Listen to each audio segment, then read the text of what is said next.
Okay, so as I said, the first thing that we are going to do is recap of the basics of process control. Most of you, maybe except a handful of students, have done a first course in control. We are just going to recap some of those concepts. If you have not done the first courses in control, please go to NPTEL website and look at any introductory control course. So, if you are a chemical engineer, an introductory process control course. If you are an aerospace engineer, an introductory aerospace AE control course. You can just view the lectures. Again, we are really interested in in the basics, just so that we have the same foundation to begin with. Okay. This is MPC does not use the same concepts that a traditional controller uses, because the traditional controller is the regulatory level, MPC is at the APC level. So, not doing that course is not a big impediment as long as you are ready to work those extra couple of hours this week in order to get yourself up to speed. Yeah, so we had talked about the basic control loop, and let us recap that. And this is for example a block diagram representation of a feedback control. Why it's feedback? Because we are measuring the output, okay, and we are using these measurements, comparing it with the set point, and that information is used to determine the manipulated variables or the manipulated inputs. Okay. Outputs would be controlled variables, inputs are manipulated variables, other type of inputs are disturbances. So, we will call them as disturbances or disturbance variables. Okay. Let us take an example of riding a bike. Okay. You are riding a bicycle, you want to avoid potholes, you want to avoid obstacles, you want to avoid pedestrians. You might be going on an upslope, which means you will pedal a little bit more, you might be going on a downslope, which means you will pedal a little bit less. So, that is the scenario that we are talking about. Okay. We will just talk about a few things with this particular example. So, what do you think could be the control objectives? Someone, again, volunteers? Balance, so not to fall off. So, being able to ride without falling off, one. What else? To stay in one lane. What else? To reach your final destination. Okay. So, we will just stop at that. There could be multiple ones, and several others are valid. Not falling is kind of like the safety thing that we talked about. It's not a control action that is about reaching a set point or anything like that. It's about avoiding unsafe situation. So, we could say not falling off as a constraint. Okay. So, it can be an objective or it can be a constraint. Okay. If it is a constraint, that means you should absolutely not fall off. If it's an objective, then that means you should really not fall off, but if you really have to brake, it is okay to brake and then put your foot down and stand with your bicycle. So, that would be the difference between not falling off as an objective versus not falling off as a constraint. Okay. The other, or probably the most important objective, would be to be able to reach a particular destination. Whether you should go in the same lane or not, that itself can be formulated either as an objective or as a constraint. Constraint means you have to keep in your lane, an objective means you have to keep in your lane as far as possible. If not, maybe veering out a little bit, you will get a penalty, but it is okay to do that. Okay, that is the difference between objective and constraint. What would be the control law? What you could think of as a control law? And again, there is no right answer or wrong answer to it. It's just various. Applying brakes. Handling the steering. Pedaling. Okay. I would say that all of these are manipulated variables. Okay. Because these are the things that you do change in order to meet your objectives. Okay. What would be the disturbances?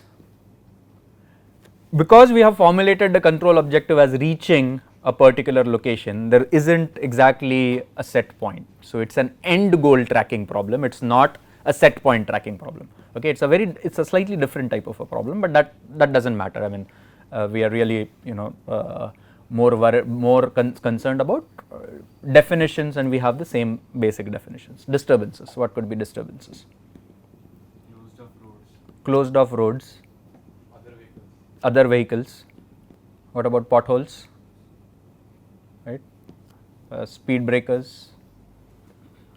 So basically, various conditions on the road that you need to take into account when you are riding. Maybe when it rains, then puddles and all those also become disturbances. What are the measurements? Vision. Okay, let's break it down into a little bit more. So what all things would you measure with your eyes? Distance of a particular obstacle. What else? Speed of a passing vehicle. Speed of a passing vehicle or a pedestrian. Yes. What else? Pedaling speed. Yes. Angle of the road. Yes. Traffic lights. Okay. Condition of the road in front of you. Condition of the road in front of you. So, angle of the road, is that a manipulated variable? Let's say you are going on an upslope versus flat versus downslope. Is that a manipulated variable? What if you have two paths? One is a straight path, other is a path like this. In that case, would angle of the road be manipulated variable? It's more of a decision.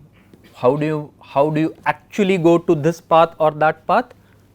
For example, with your steering, right? So the angle of the road would not be a manipulated variable because it's not something that you vary. You take path 1 versus path 2 based on whether you want an upslope, downslope and so on and so forth, but what you are actually changing is the steering. Again, I am taking a little bit of a fuzzy example over here, but again the idea over here is to get the concepts from this example. Okay. There could be auditory measurements as well. For example, someone from behind you is honking. Okay, so it doesn't only have to be eyes. It could be feel also, right? You are bicycling very hard and you feel the air rushing very fast. Yeah, oh, maybe I am going too fast because you don't have a speedometer. Probably you can take your whatever Google devices out and you can check your speed, but not a good idea to do that. It's a good idea to keep focus on the road. Okay, so that would be example of riding a bike. Okay, let's move on to another example, more process example. Let's say we have a blending system.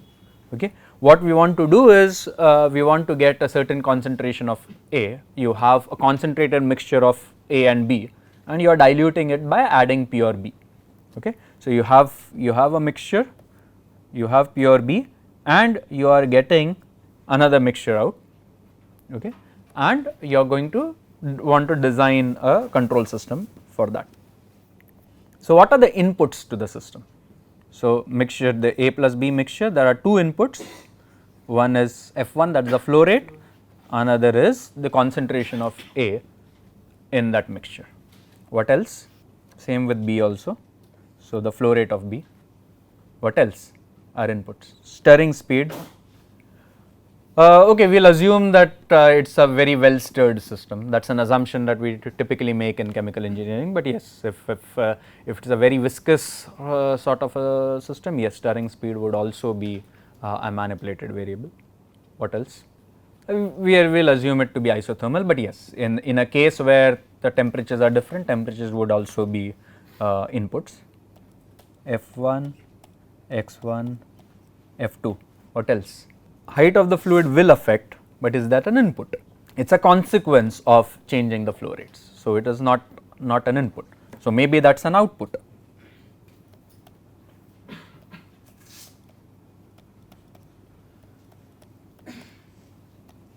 What else?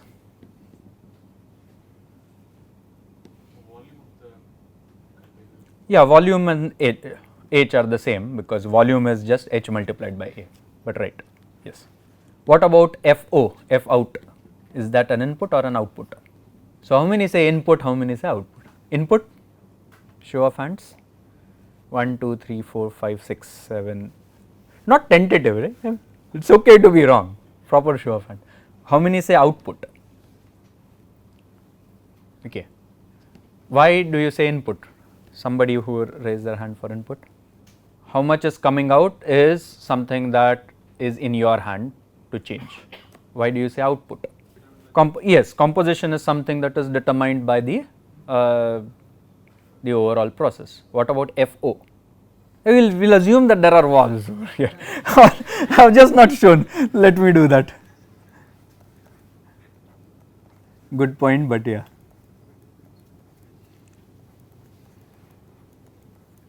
Okay, let's put the valves there. Yeah, someone who said output of for FO.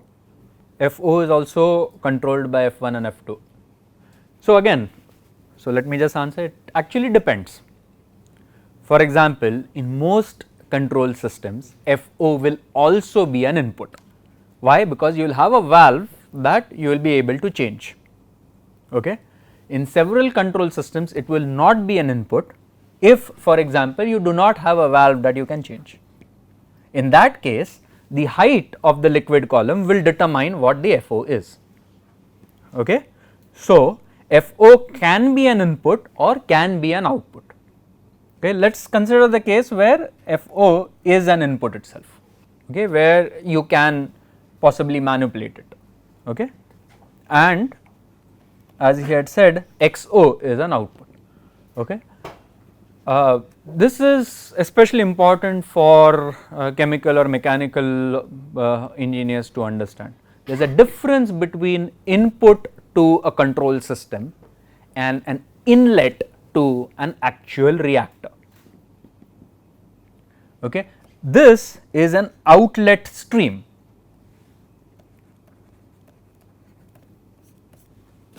Okay. Something about the outlet stream was an output from a control system, something else from the outlet stream was an input in the control system. Okay. Outlet is what comes out of that physical system. Output is the consequence of you making any decisions or the particular thing operating in a particular way. Input is something that you vary or something that gets varied environmentally. If you vary, it becomes manipulated. If it varies, arbitrarily for some other reason, it is not a manipulated, it is a disturbance. Okay. And this is, let me just finish it. This is a block diagram for that system. These are the manipulated inputs, this is disturbance, these are the outputs, constraints. Okay. So, for example, constraints would be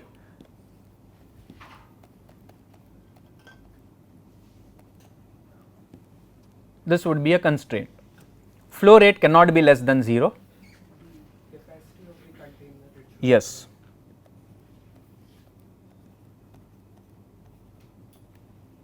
So, let us say this was a 1 meter tank,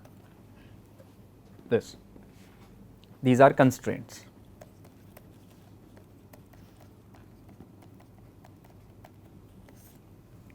Okay. This is an input constraint.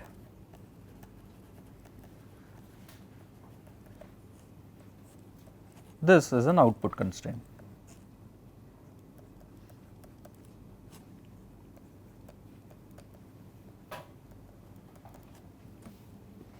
Okay.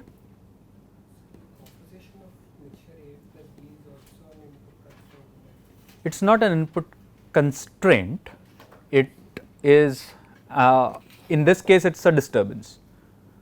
Why? Because you do not have, you usually what happens in a process system, you will get this liquor A plus B from a vendor, somebody else manufactures it, that gets sent to your manufacturing facility or your setup. Okay. There they would, the specifications are always given as 2.5 plus or minus 0.1. So, it might be 2.4, 2.45, 2.5, 2.55, 2.6. Okay. things are never exactly at a particular value, they are in a particular range, okay. That comes in from someone, you usually do not have a whole lot of handle on it. So, therefore, it usually becomes a disturbance variable, okay. F1 and F2 are usually something that you will change, okay. As somebody mentioned, FO or F out could be something that you manipulate, or it is something that you do not manipulate. When do you not manipulate? If there is no, if there is just an on off valve over there, okay. But if there is a valve that goes from 0% open to 100% open, it becomes a manipulated variable. So, again, whether it is a manipulated variable or not depends on the context, but most often what are inputs and what are outputs would really be clear from the context of the problem, okay.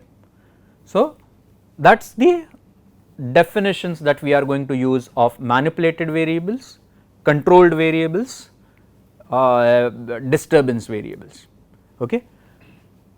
Of these controlled variables, sometimes both of them might be measured, sometimes only one might be measured.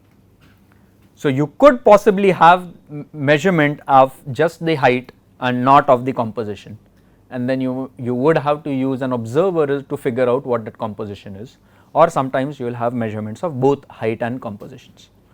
You could even measure x1. If you measure x1, it becomes a measured disturbance. If you do not measure x1, it becomes an unmeasured disturbance, okay. Why I am saying all of these? Because these are concepts that we are going to use when we start talking about MPC, okay. So, inputs would be manipulated inputs, disturbances could be measured or unmeasured, okay. Outputs would be controlled outputs, or and apart some of those or more of those controlled outputs would be measured as well, okay. And finally, states. What are states is basically all the information that you need from the system in order to predict its behavior using a model. That is the definition of state. So, in this example, H and X forms the state, because you will have written a model of the form dH by dt equal to so and so and dx by dt equal to so and so, okay. We will come to that in a bit, okay. So, again, classification: in manipulated variables we will represent them as U, disturbance variables we represent them as D, controlled variables as Y, measured variables as Y. In the last couple of weeks of this course, we will distinguish between controlled and measured variables. That is when I will use YC and YM. For pretty much 10 weeks of this course, we will only use Y, because we will assume that all the measured variables are also controlled variables, okay. And this is the definition of the state. These are variables that determine the internal dynamic conditions. So, as long as the state xk is known to you, the dynamical behavior of the system in the future you will be able to predict. That is the idea behind the state. And these types of systems are called Markovian systems, in the sense that the Markov property basically means that xk is sufficient for you in order to predict the future. You do not need xk minus 1, xk minus 2 and so on, in case you hear the term Markov in your research. If not, do not worry about that statement, okay. Now, control configurations, most of you would have heard the term feedback. Feedback basically is compensatory actions. You measure the controlled variables and you determine the what the future manipulated variables are, okay. So, based on that, let us say your set point was 2, your value is 1.8, you need to go towards that set point, okay. So, that becomes a feedback, because you are measuring something and you are feeding back into the system in order to take the decisions. Feed forward would be anticipatory action. So, for example, if the disturbance x1 is measured, before the effect of the disturbance is felt on the system, you can take anticipatory control actions. That would be an example of a feed forward control, okay. So, feed forward means you are anticipating the effect of something on your system and taking corrective measures before it affects the system. Feedback means you measure the effect on the system and thereafter take the corrective actions.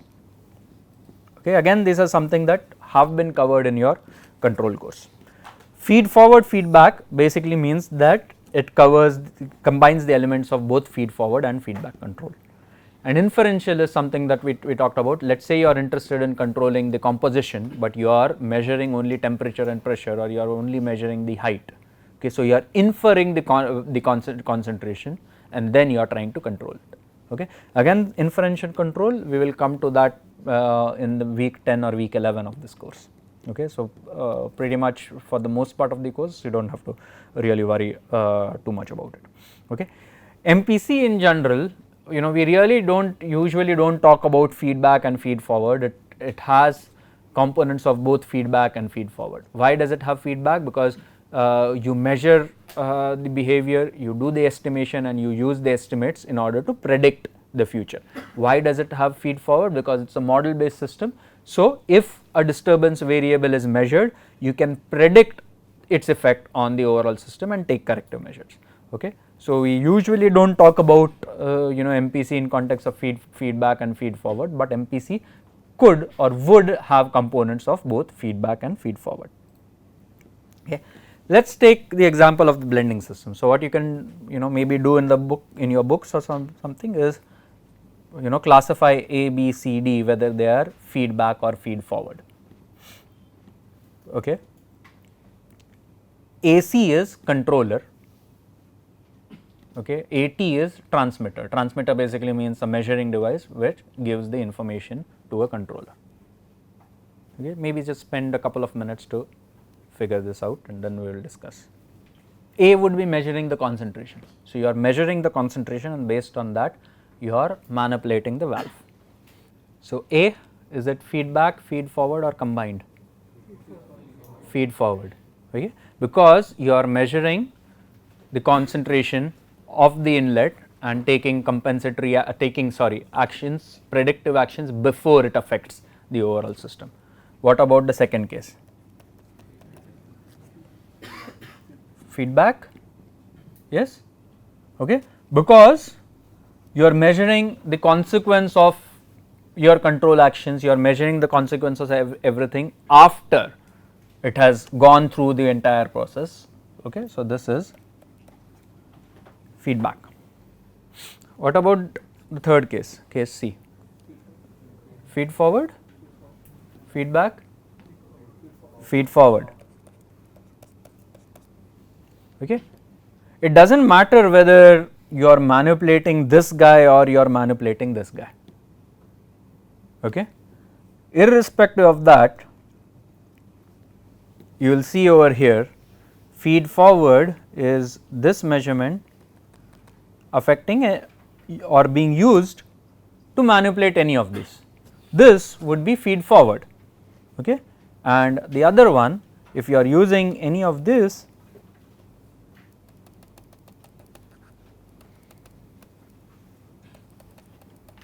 this will be feedback. So, therefore, having a block diagram representation often helps in understanding your control system. Okay. And what about this? Both. Okay. So, this is the feed forward component, this is the feedback component. Okay. Let us talk about transfer functions, seesaw transfer function. How does a transfer function, this is the first order plus time delay. Okay. Typically, this transfer function will the step response to this will look something like this. Okay. If tau is positive, we are going to have a stable system. So, if the manipulated variable is changed like this,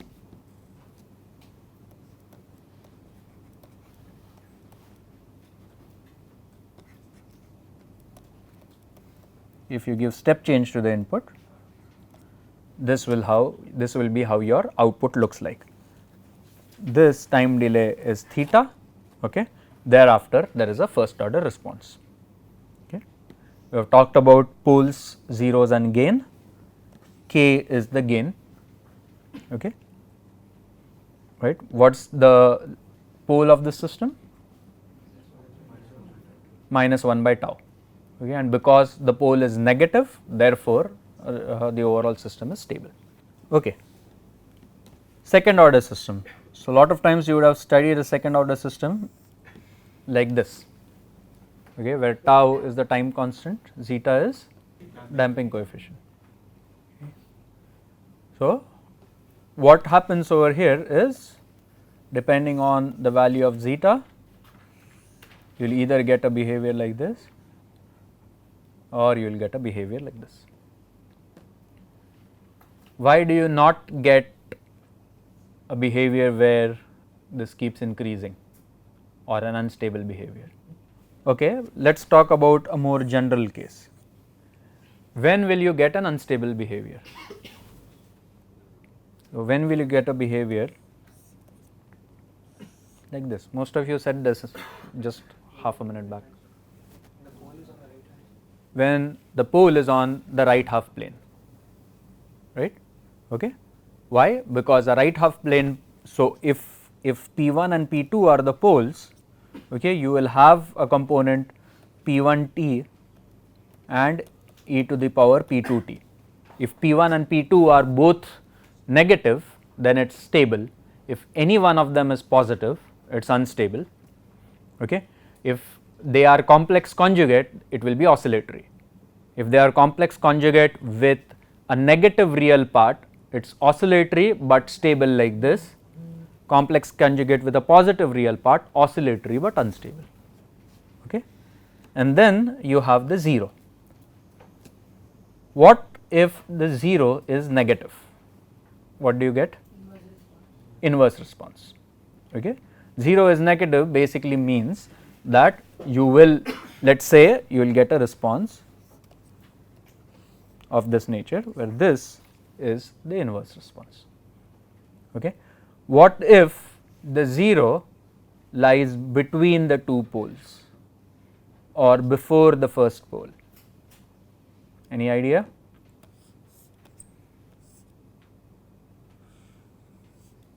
Overshoot? Not done? Don't remember or not done? Okay. Read that up quickly. I mean, not that it is really important, but it is always a very good idea to have a reasonable amount of comfort with these things, because these are going to come again and again and again, poles and zeros and so on. Okay.